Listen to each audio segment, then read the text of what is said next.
Kinaumagahan, matapos magsipilyo ni Arata ay nakasalubong si Kat Ono sa labasan, na agad nanigas nang makita ito at nagbigay ng pilit-pilit na good morning bago bumaba.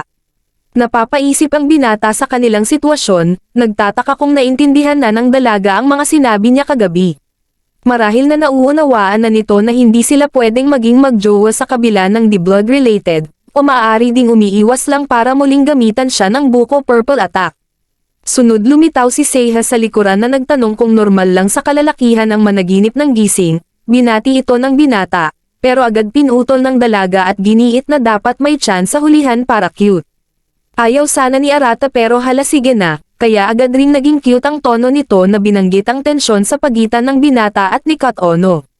Sunod lumitaw si Minami na binati ang binata sa pagtawag dito bilang senpai, nagpataas ng kilay ni Seiha at giniit na ang mga honorifics ay dapat ginagamit sa mga respetado lang.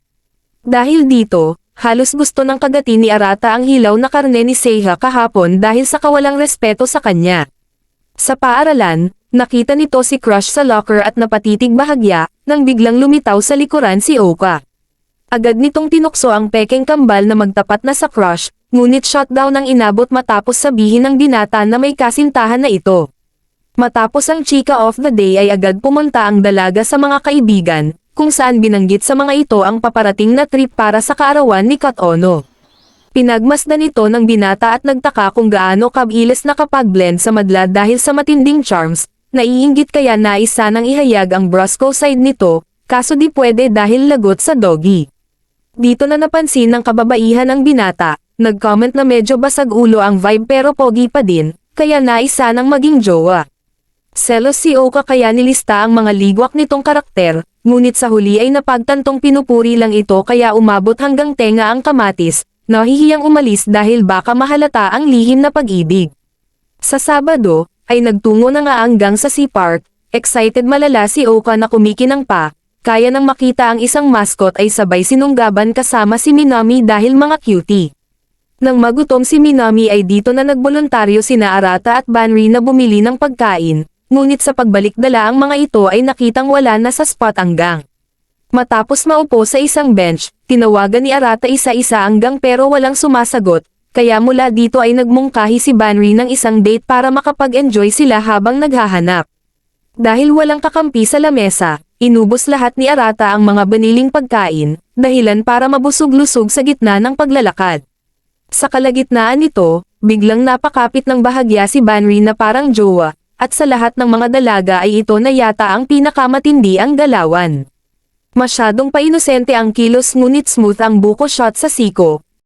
Kaya itong bida natin ay napinsala at sinubukan makaalpas sa malambot na pag-atake lalo't di sila magkasintahan. Ganon pa man, walang paki si Banri at todo kapit lang dahil intensyong mapagkamalan, hanggang sa bumalik ang isip ng binata sa pinsalang tinatamo sa buko purple. Nang mapansin ng best girl ang aswang, ayun na nga at kinulit ang bida nating simp sa buko na sinusubukan sana maging romantiko. Pinagmayabang ni Banri na napakaswerte nito na magkaroon ng chick na ate, isang bagay na hindi tinatanggi ni Arata pagkat takaw atensyon naman talaga ang ganda. Nang bigla, pumihit ulit ang dalaga at bamulong na payag na magpahawak basta nasa bahay. Ngunit joke lang, kaya sa sobrang gigil ay gusto ng kagatin ng bida ang pancake nito.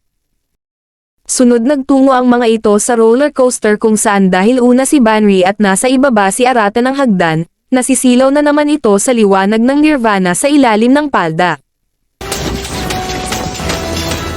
Dahil dito ay natisod na nga at natamba na napahiya pa, ngunit maswerte siya dahil may mabangong dalaga ang handang tumulong.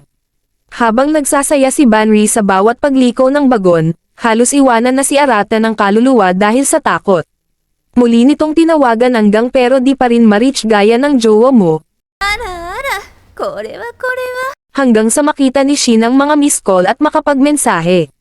Pinagbigay alam ni Arata ang kanilang lokasyon at na-realize ng gang na magkabaliktad sila ng direction, samantala bistado ni Oka na dinate ito ni Banri na nagpaselos malala kay Kat Ono. Napagkasunduan ng iba naguguli ng natitirang oras para kay Kat Ono kahit wala sina Banri at Arata, at nagpas siyang sumakay sa space coaster na gustong-gusto nitong sakyan mula pa pagdating sa park. Samantala, Nagpapahinga ang dalawa sa isang sulok ng park sa gilid ng turo-turo, at hindi na ulit makontak ng binata ang mga kasamahan. Biglang nagutom si Banri kaya kinuha ang mahabang pagkain, inalok nito si Arata, pero tumanggi dahil busog-lusog na sa malambot na buko nitong hinain kanina. Habang pinapanood ang dalaga na masayang kumakain, napagtanto nito na marahil apektado din ito ng epic reveal, kaya tinanong ukol doon. Natigilan si Banri, inamin na nagulat noong una pero pinipiling hindi magpa-apekto, ibinahagi ang plano na kausapin ulit ang ama tungkol sa pag-ampon sa kanila kapag tama na ang sandali. Binalik nito ang pagkumusta sa binata, dahil napansing matapos ang epic reveal ay medyo stress ito sa mga nakalipas na araw. Hindi binanggit ni Arata ang mga pag-atake ni Kat Ono at Seiya dahil mas malambot naman ang Banri shot, pero inaming nag-aalala na baka mabago ang kanilang relasyon bilang magkakapatid matapos malamang di sila blood-related. Matapos mapaansing problemado, walang pag-alinlangan hinimas ni Banri ang ulo ng binata na nagdala sa kanya sa isang flashback, kung saan napatakbo ang iyakin na Arata sa kanya matapos asarin ni Oka. Nahiya si Arata kaya inalis ang kamay nito, at matapos umupo ay ni-reassure ni Banri na anuman ang mangyari ay mananatiling ate sa kanila, dahil sila ang kanyang pamilya na handang protektahan sa kahit kanino. Na-touch ang binata, nagpaalala sa sandali kung saan ito ang naging tagapagtanggol kapag inaapi ng iba, ang karakter nito na hindi na bago at siyang dahilan kung bakit ito ang kanyang mapagmahal na ate. Habang naghahanda ng umalis, isang batang babae na may dalang inumin ang natisod, ang mga hawak nito ay kasalukuyang papunta kay Banri, ngunit agad nag-romantiko mode si Arata para mapigilan ang pagkabasa ng dalaga. Natatakot na humingi ng paumanhin ang paslit, ngunit di iyon alintana ng binata na nagbigay ng manly gesture. Biglang wife mode si Banri at nag-alala na baka hindi matanggal ng brand X ang mantsa, ngunit matikas na sinabi ni Romantiko na mula ngayon ay puprotektahan na din ito dahil iyon ang dapat gawin ng tunay na lalaki. Matapos ito, eksaktong dumating ang iba na ikinagulat ang basang ayos ng binata mula ulo hanggang paa. Magkaganon pa man, wala nang nagmartes pa sa dahilan at pinili ng mga itong sulitin ang mga natitirang sandali sa araw. On the way na ang mga ito sa isa pang sikat na spot, kung saan bahagyang nagpahuli sina Banri at Arata. Nang walang ano-ano, biglang inabot ni Banri ang kamay ng binata, giniit na ayos lang ito dahil siya ang kanyang ate. Matapos lumubog ang araw, napalitan ng mga kislap ng liwanag ang park, at si Oka na isip bata ay umaktong prinsesa habang si Minami naligwak sa eksamang prinsipe. Dahil cringe, nagdesisyon si Arata na pumunta sa banyo na gustong samahan ni Shin, pero may twist dahil nagdesisyon din si Kat Ono na sumama. Matapos makalayo ng tatlo, sinamantala ni Seiya ang pagkakataon upang ibahagi ang natuklasan kagabi, walang iba kundi ang pag-atake ni Kat Ono kay Arata. Sa tindi ng chika ay nagulat ang tatlong martes, kaya agad nilinaw ni Seiya na tumanggi si Arata na itusok ang sandata. Inamin nito na gumamit ng sariling bersyon ng pag-atake para makumpirma kung busilak ang puso ng Romantiko, at nagpapasalamat na hindi ito nang kagat sa proseso. Medyo sus ito para kay Oka, dahil sobrang pagpihit naman yata ang ginawa para makumpirma lang ang feelings ni Arata. Iginiit ni Seiya na kailangan ito, para malaman ang dapat nilang gawin dahil tila seryoso si Kat Ono sa pag-ibig kay Arata. Karamihan ay umaasang false love lang ito, ngunit ipinaalala ni Oka na hindi ang eksena sa banyo ang naging unang confession ni Kat Ono, kundi nang mahuli nila ito at si Arata sa game room noon. Nagsimulang mag-alala si Banri pero umaasang makakamove on ang bunso nila, isang pananaw na pinuna ni Seiya dahil ngayong nalaman na nito na hindi sila blood-related ay wala nang hadlang sa pag-ibig. Matapos ito, inamin ni Banri na kinausap na ang ama sa kanilang pinagmulan at lumalabas na inampun sila sa iba-ibang rason, at sa kanyang kaso ay walang lead kung sino ang tunay na mga magulang. Nagmungkahi ito sa lahat na wag maging pabigla-bigla sa desisyon dahil ginagawa ni Arata ang best para i-reject ang bunso, kaya makialam lang kung talagang kailangan na. Kasunod nito ay bumalik ang tatlo, kaya mabilis nagkunwari ang iba para di mahalatang nagmartes, saka nagdesisyon ang mga ito na mag-shopping muna bago umuwi. Determinadong bumili ang mga isip bata ng With Me mascot na laruan, habang si Arata ay bahagyang nagpahuli dahil sa dami ng mga iniisip. Pinagmasdan nito si Kat Ono na tila bumalik na ang sigla, naalala ang epic reveal na tila nagpaalala maging sa kanilang ama sa magiging epekto noon sa relasyon nila, ngunit dahil sa araw na ito ay mapapatunayan na dito, na gaya dati ay magkakapatid pa din sila at walang nagbago. Pagkarating sa mall, agad naging abala ang iba maliban kay Arata, na nanigas sa tabi matapos makita ang isang dalaga na kamukha ng kanyang crush. Nang mapansin ni Oka ay nagpresenta na maglakad-lakad kung saan nag-usap tungkol sa mga buhay-buhay, sabay nagbiro kung paanong di na sila kambal ngayon. Giniit ni Arata na palagi itong ituturing na kambal, ngunit ayon sa dalaga na dapat na nitong harapin ang katotohanan. Sa kabila nito, inamin ng dalaga na masayang maging kakambal ito, lalo sa mga panahong kumbinsido ang lahat dahil sa 10 sunod-sunod na tay nila sa larong Janken noon. Nang walang ano-ano, bamanat na din si Oka. Ski. Sa isang flashback, bago ang trip ay umamin si Arata kay Shin na ang kamakailang mga pangyayari kabilang ang Cut Ono Incident 2 ay nagbigay kalituhan, kung paano kikilos sa mga dating kapatid na chicks. Sinabi ni Shin na dahil hindi na sila blood-related ay parang magkababata na din lang, kaya malaya itong ituring ang mga dalaga bilang potensyal na love interest kung sakali man na kumalikot ang pagiging romantiko. Ito nga raw ay logic na hindi pwede sa kanya dahil may kasintahan na, kaya libre itong amuyin kung sino sa 5 ang pinakamabango. Inamin nito na pinagtapat na kay Oka ang dahilan sa Cut Ono incident, kaya dahil naging kamatis ay agad nagpaliwanag na hindi naman dito nawalan ng respeto si Oka, at sa katunayan ay humanga pa ito sa paghandle niya sa sitwasyon. Banat ni Shin na parang rom-com protagonist ang binata, na kung talagang nasa kwento ito ay tiyak magugustuhan ng mga sim.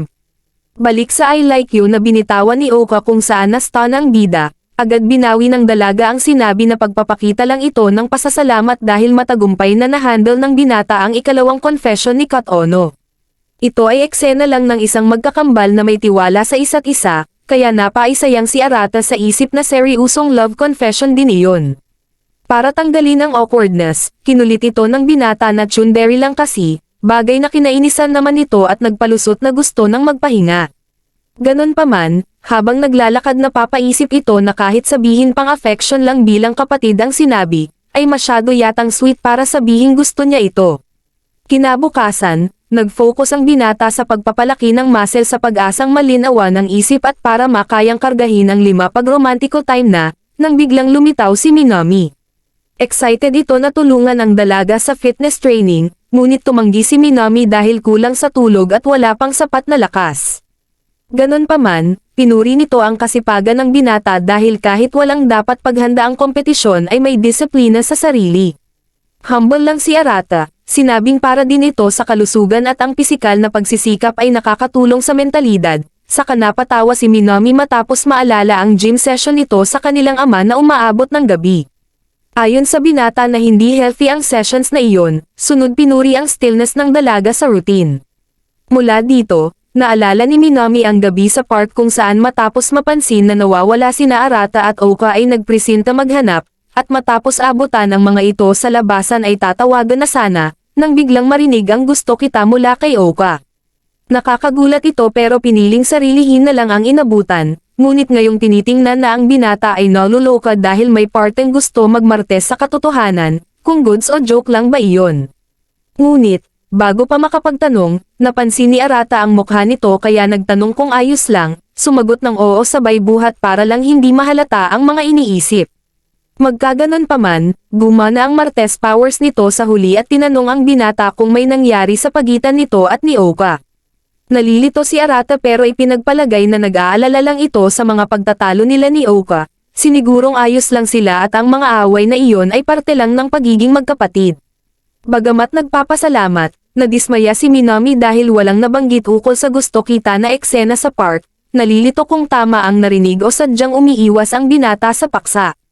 Dahil awkward, nagpa siya itong magpaalam para hindi mahalata ni Arata ang martes side na gutom sa chika. Sa labasan, nadismaya ito sa sarili dahil sa kawalang confidence sa pangangalap ng chika, bilang martes ay dapat mausisa, kaso newbie pa lang sa larangan. Samantala, matapos mag-ehersisyo ay nagtungo si Arata sa banyo para maligo, nang saktong tumambad sa harapan si Seiha sa nakakagutom na ayos. Agad itong lumiko dahil gumana ang pagkayanggaw na aswang, pero matapos sabihin ni Seiha na handa naman magpakagat ay naisayang ang aswang. Ayon sa dalaga na wala dapat mali siya dahil magkapatid sabay tanggol ng lahat ng takip. At nang makita ito ni Arata ay nainis sa pagiging nonchalant masyado ng ex-kapatid. Habang naliligo ito ay nagmuni-muni ang binata, naisip na di gaya sa iba ay hindi ito affected matapos malaman na hindi sila blood-related, bagay na nakaka-reassure kahit paano.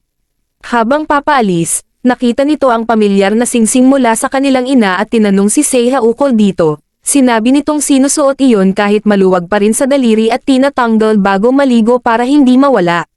Nagpa siya ang binata na gumawa muna ng ilang reps hanggang matapos ang dalaga, at matapos makapagbihis ay biglang kumatok naman ang best girl na gustong pasukin siya. Pagkapasok nito ay huminto saglit at napahanga kung gaano nakalinis ang silid, kumpara noong bata pa ito na laging pinapagalitan ng ama dahil sa pagiging dugyot. Dulot ng kuryosidad, nagsimulang mag-ikot si Banri at pumunta sa lamesa para tingnan ang PC ng binata. Binasa ang tungkol sa 18 plus dating game na nagpaluka dito sa isip na na-bypass niya ang passcode, kaya hulian niya call dahil notif lang pala iyon sa screen. 2 taon na ang nakalipas mula nang bumisita si Banri sa silid kaya tila interesado, at iyon ay nagpapasakit sa ulo ng binata. Nang tatanungin sana ito kung ano ang pakay ay biglang sumandal sa likod, di inaasahang nag-request ng date na tila ba pang waifu mode ang arahan. Kasunod nito, huminto sila sa isang tindahan kung saan napangiti ang dalaga, sinabing ililibre ang binata ng smartphone na gustong-gusto nitong bilhin. Naiisip ng binata na magiging masaya ang araw na ito, nang biglang magpakawala na naman ng buko shot ang best girl. Sinabing pwede silang mag-book ng hotel mamayang gabi kung gusto nitong tikman ang mainit-init niyang pancake. Matindi ang pinsala ng simp, ngunit dito na binawi ni Banri ang offer at sinabing sa next life na lang. Nagpatuloy ito sa paglalakad habang napapaisip si Arata, ang galawan ng dalaga ay tila nag-switch na sa best waifu, kumpara dati na one and only ate lang. Sa loob ng tindahan, agad silang nilapitan ng isang sales lady na agad pinakita sa binata ang upgraded version ng dating smartphone, at isang version na trending sa kasalukuyan. Walang pag-alinlangan pinili ni Arata ang upgraded version ng smartphone, kung saan umalma si Banri sa pagiging old school nito, na hindi man lang isinaalang-alang ang kulay o pumili ng bago. Giit ng binata na mas bet ang performance at pamilyaridad kesa sa looks, sunod binanggit ni Banri na ang pagpili ng smartphone ay kaparehas lang ng pagpili ng kasintahan, kung saan itsura o performance. Nirerespeto nito ang kagustuhan ng binata sa pagpili ng panloob na katangian, ngunit giniit na may benepisyo din pag maganda ang pinili, dahil ang isang chick na kapareha ay madaling patawarin sa panahon ng mga away. Naiisip ng binata na ang tunay na benepisyo sa away magkasintahan ay sa pagbabati, dahil kasunod noon ay siguradong matamisin sa silid. Bumalik ang sales lady dala ang smartphone, at sa isip na couple ang mga ito ay nagmungkahi na kumuha ng partner plan para sa discount. Gustong itama ni Arata ang maling akala, pero agad kumapit ang best waifu para sa discount, kaya sana all sa ating simp na bida. Magkaganon pa man, tumanggi ito sa biyaya. Kaya tuloy sa paglabas ay nadismaya ang dalaga dahil sayang ang discount. Sa kabilang banda, natutuwa ang binata na nalinaw ang maling akala, dahil ang mapagkamalang jowa ang dating ate ay masyadong awkward. Sunod nakita ni Banri ang isang ice cream shop, at bago pa man makatakas ang binata ay nilock-in na nito para bumili. Matapos ito, umupo sila sa isang bench, at sa bawat kagat ni Banri ay nagniningning na parang paslit, isang eksena na nais i-treasure ni Arate dahil ang napaka-cute na kilos na ito ng ate ay bibihira lang makita. Napaisip si Banri na magdala ng ice cream para sa iba, ngunit pinaalala ng binata na matutunaw na ito bago pa makabalik. Mula dito, napatawa ang dalaga matapos maalala ang naging away nila noon dahil sa ice cream. Aksidenteng kinagat ni Minami ang ice cream ni Kat Ono na agad pinagalitan ni Oka, ngunit ang bunso na iyakin ay piniling magtago na lang sa closet, dahilan para tawagin ito bilang closet fairy. Sinamantala ito ng binata para banggitin ang pagkatakot ng dalaga sa mga multo, na nang masambit pa lang ay halatang manyayakap agad kung kasama mo sa haunted house. Matapos ang panunokso, naging seryoso ang mood at kinumusta ng dalaga ang binata dahil sa mga kamakailang pagka-stress nito. Nagbiro si Arata na ganun lang talaga kapangit ang mukha, kaya agad na halata ni Banri na ayaw nitong pag-usapan, ngunit pinaalala na ate siya nito at handang makinig kung may problemang gustong i-share. Samantala, habang nasa silid ay nag-scroll si Kat Ono ng mga late pics sa nakaraang trip, nang biglang makatanggap ng mensahe sa Sister GC. Mula ito kay Banri na naglalaman ng pic kasama si Arata at parang magkasintahan, kung kaya gumapang ang matinding selos dito sa isa. Sinubukan itong mag-type ng supportive comment, ngunit sa huli ay nag-alangan kaya sinib na lang ang nakakaselos na larawan, saka umalis sa kwarto. Samantala, gusto sanang mag-ikot-ikot pa ni Banri, ngunit nang makita ang isang mensahe ay nagdesisyong umuwi na lang. Napansin ni Arata ang suot nitong kwintas na mula pa sa yumao nilang ina, na rason para masambit na dapat sa boyfriend nito ito nakikipag-date hindi sa kapatid. Ikinatuwa ng dalaga ang biglang maturity sa binata, kaya ginantimpalaan ito ng isang mainit na paghaplos. Habang naglalakad, maraming extra sa gilid ang head over heels sa alindog ni Banri, kung kaya dito naisip ni Arata na mas espesyal pa din talaga ang mga panloob na katangian kesa sa looks na nakikita ng lahat. Sa ilang sandali, tumawag ang dalaga kay Minami para ipagbalita ang mga findings kasama ang binata, sinabing gaya dati ay umaaktong kapatid pa din ito at hindi isang romantiko. Ganon pa man, hindi kumbinsido si Minami na naliligo dahil may kakaibang aura ang I like you ni Oka, ngunit sa huli ay piniling magmensahe na baka na mali lang nang narinig. Sa di inaasahan, dahil sa pagkaloka ay nasendi yon sa Sister GC at hindi kay Banri, kung saan panic mode na binura agad sa pag-asang walang makabasa. Sunod na kumatok si Oka na gusto din maligo dahil amoy ang hitna, ngunit nang makitang nabuwang ang kapatid ay nagpas siyang tiis-tiis amoy muna. Napabuntong hininga si Minami sa isip na safe siya, ngunit sa ibang silid ay may isa sa pangalang Kat Ono ang selos malala matapos mabasa ang tungkol sa I like you ni Oka.